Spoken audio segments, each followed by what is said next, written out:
With regards to fuel taxes, at this stage, there is a whole vague notion of where the money goes when it's collected from every time you buy a litre of fuel.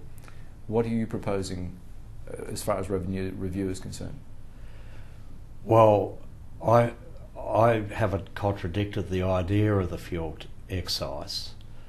I am somewhat not in favour of us having to pay GST on top of an excise. It's meant to be a goods and services tax. It's not a goods and services and excise tax.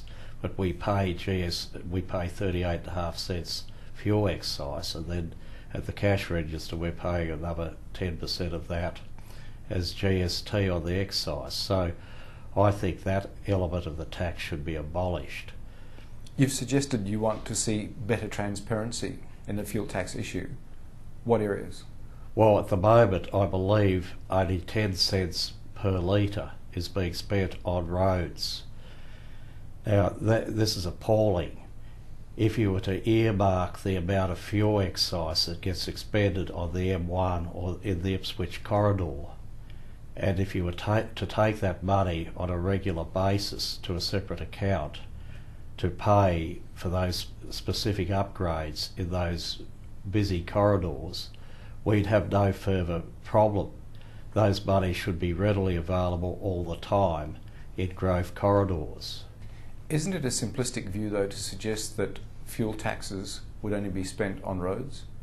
No, I think they should also be spent on other transport infrastructure to support park and ride initiatives, etc. Obviously, we've got 4 lanes going to 3 and then 3 lanes going to 2 in a lot of our situations. There has to be a participation in the park and ride concept, and that should be funded also with out of the 38.5 cents fuel levy. The fuel factor rolls into things like luxury car taxes as well. Why are you suggesting that a luxury car tax, which your average earner is not likely to be involved in, why are you suggesting a luxury car tax should be abolished? Well, my feelings on this predate the recent rise from 25 to 33%, but I can't see why the luxury car buyer is already paying, because he's buying a dearer car, he's already paying more GST than somebody who's buying a non-luxury car. Why should he be actually penalised or taxed at a higher rate? Because he's already paying more tax by buying the dearer car. That's not exactly a taxation office thought process, though. It's a government thought process. In increasing the tax on the luxury cars? Well, to have it in the first place, it seems to have come from the old politics of envy. And I don't think we can move forward in taxation reform generally on a broad range of topics if we still have the politics of envy. Isn't that going to be around, though, forever? We could suppress it. It's not in the government's best interests, it's not in the people's best interests. It doesn't encourage investment, it doesn't encourage initiative. We have to let go of the shackles of the past. Hopefully. Well, we have to try to let go of the shackles of the past. Now, in things like industry assistance, you'd like to see government departments overseeing that sort of thing instead of the tax office. Why? Because essentially legislation was introduced due to the issue of forestry. As you know, the forestry industry has what you call a very long inventory. It might be 20 years from seedling to a tree that's processed and exported. So they have had a unique specific problem in terms of that time lag, and have involved private investors. And those private investors have had certain tax relief along the way to make it palatable for them. But that legislation has been twisted, and I last heard that people were growing tomato seeds, which is an immediate crop, under that same legislation. So a tax official shouldn't have to be the arbiter on things like agriculture, etc.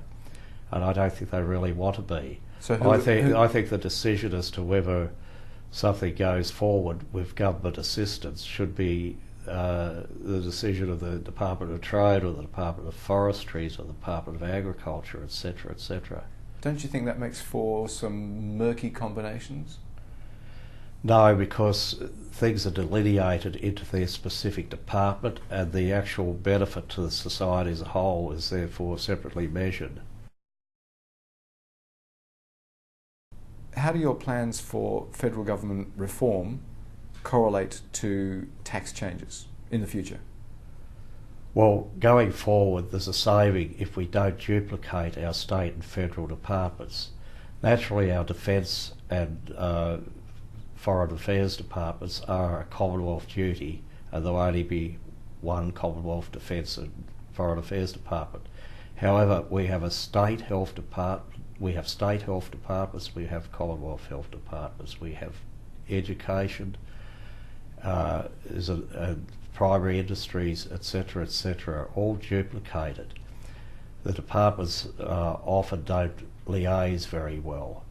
If the departments are integrated and called federal departments under a federal minister, with each and every state or territory premier and minister having a full view of the whole of Australia, and therefore being able to pick up on the best practices right throughout Australia for their particular regions, then the cost saving will be at least $12 billion a year.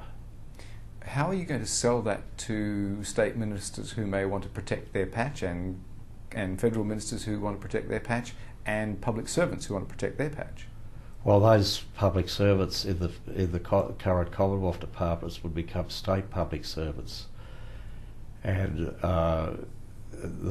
but the whole federal department, the federal department or agency based in Canberra, would be under a federal minister.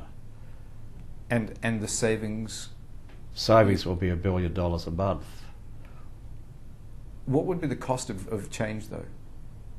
Probably very little, given that a change won't happen overnight, and if it's sequenced in, I can't.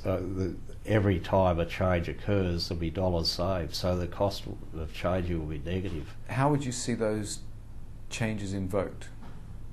Would it be absolutely by a fresh look. We're going from taxation. We can't really reform taxation without reforming the fiscal the fiscal arrangements with the states. The whole deal has to be looked at in an overall sense.